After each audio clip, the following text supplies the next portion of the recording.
Bonjour, dans cette démonstration nous allons voir comment installer le logiciel EcoGuide. Tout d'abord, après avoir installé le fichier ecoguide.zip, il faut le décompresser.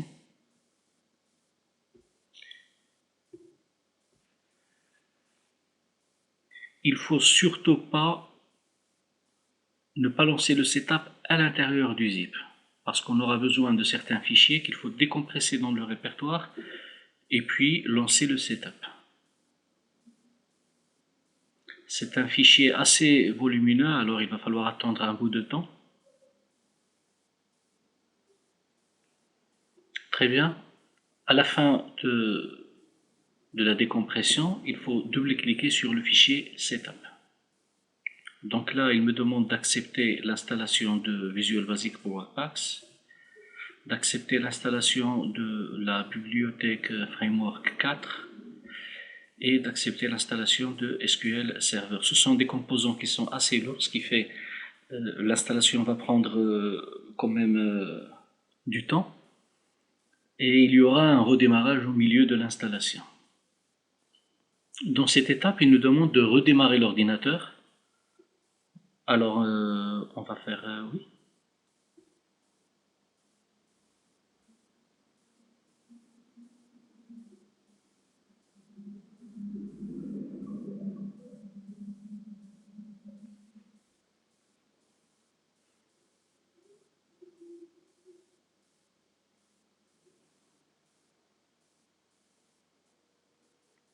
Après le redémarrage, il reprend d'une façon directe le reste de l'installation. Là, il va installer SQL Server 2008. C'est le serveur dans lequel la base de données sera installée.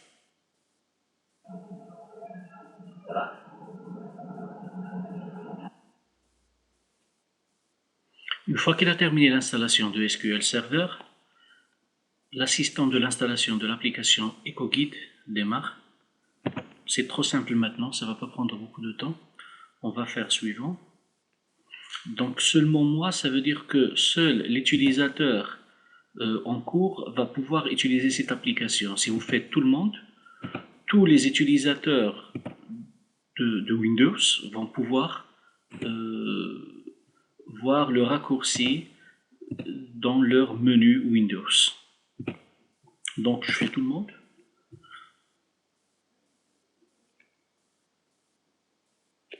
Donc l'installation a été réalisée avec succès.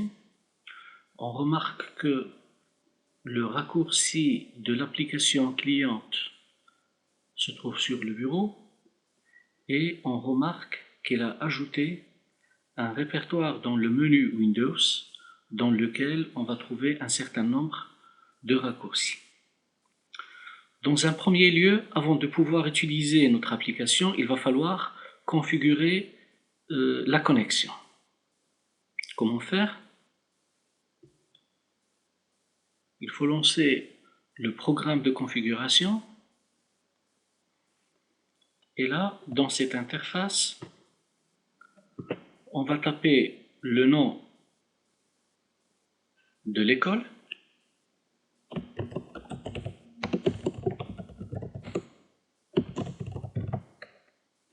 avec un nom abrégé.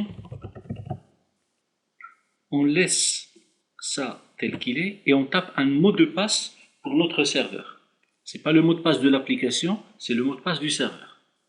Donc je vais faire 1, 2, 3 et je vais le refaire ici, 1, 2, 3. Il faut obligatoirement accepter les conditions d'installation, sinon la configuration ne passe pas. Si jamais vous avez des problèmes, vous pouvez nous contacter sur notre email ou sur notre téléphone. On clique sur configurer et là il y a un certain nombre de tâches de configuration qu'il va réaliser au niveau du serveur. Il va activer des services, il va créer des tables, il va créer des dossiers, il va faire un tas de choses que normalement on devait faire manuellement. Donc on a créé cet assistant pour qu'on n'aura pas besoin d'un informaticien pour installer notre environnement de travail serveur client. Voilà, la configuration du serveur est terminée. Maintenant, je peux lancer mon client. Donc là, dans un premier temps, avant qu'il me demande de le connecter à la base de données, il me demande si je veux installer la visionneuse de rapport. Qu'est-ce que la visionneuse de rapport? La visionneuse de rapport est un logiciel qui va nous permettre de voir des états statistiques, d'imprimer des listings, d'imprimer des fiches, de faire les statistiques et tout. Donc, si je veux l'utiliser, je dois l'installer. Ça s'installe une seule fois, puis après, il est utilisable tout le temps. Donc, je vais faire oui.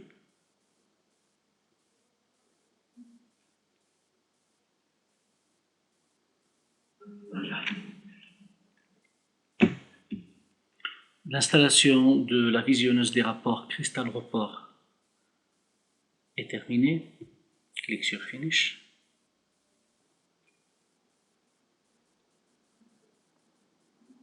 Donc maintenant, quand je lance mon application, il me dit comme quoi on ne peut pas se connecter sur le serveur parce que le client n'est pas configuré. Alors, on va taper le nom de notre serveur. Notre serveur, c'est la machine locale, puisque c'est une version d'évaluation. Alors, il va falloir trouver le nom de la machine locale. Alors, on clique avec le bouton droit sur l'ordinateur et on clique sur Propriétés. Et là, je vais voir le nom de mon ordinateur. C'est là, le nom de l'ordinateur. Donc, mon ordinateur s'appelle Sam PC. Bien sûr, lorsqu'on ne travaille pas avec la version d'évaluation, il va falloir donner le nom de la machine qui contient les éléments serveurs. Et là, le mot de passe, on va donner le nom du mot de passe de notre application. C'était 1, 2, 3 tout à l'heure. Alors, je clique sur Configurer et il me dit comme quoi la configuration a été effectuée avec succès et je relance l'application. Donc là, il me donne déjà les années scolaires, c'est un bon signe comme quoi il est connecté à la base de données. On va choisir l'année scolaire sur laquelle on veut travailler, on va taper le login admin et le mot de passe admin. Bien sûr, ce mot de passe, je peux le modifier par la suite. Donc voilà, je suis à l'intérieur de l'application, tout fonctionne correctement.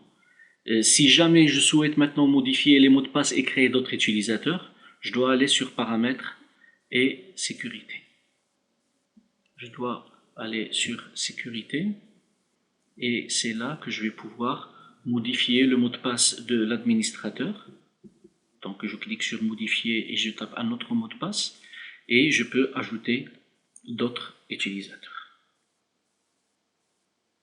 Donc voilà, nous avons vu dans cette démonstration comment installer le logiciel EcoGuide, de configurer le serveur et configurer le client.